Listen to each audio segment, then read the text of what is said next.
Rubashka tikishni davom etamiz. Bugun yakuniy dars.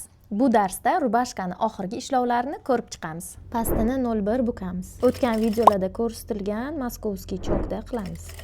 Shunda burmalanmay chiroyli chiqadi. Ortiqchasini kesib tashlaymiz, chokimiz ingichka bo'lishi uchun. Endi yana bitta bukib olamiz. Yurgan chokimizni ustidan yuramiz.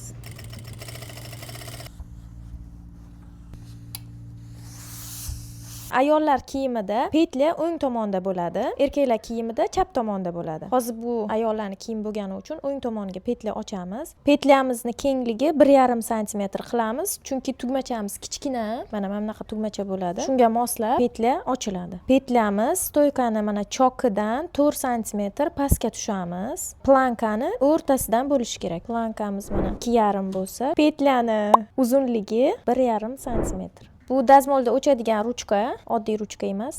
Keyingi petlyalarimizning orasini 7 sm dan qilamiz. 7, 1,5, yana 7, 1,5, 7, 1,5.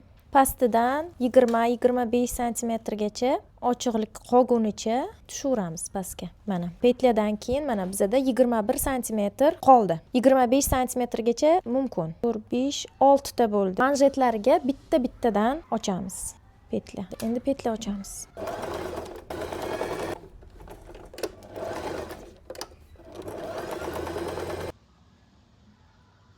Petlalarini, tugmalarini tikdik. Oxirgi ishlarini qilib bo'ldik. Bu rubashkani tikilish jarayonini 4 ta darslik qildik. Bu darsliklarni profildan ko'rib chiqishingiz mumkin. Chiroyli fasonlarni, tikilish jarayonlarini kuzatib o'rganib borish uchun obuna bo'ling.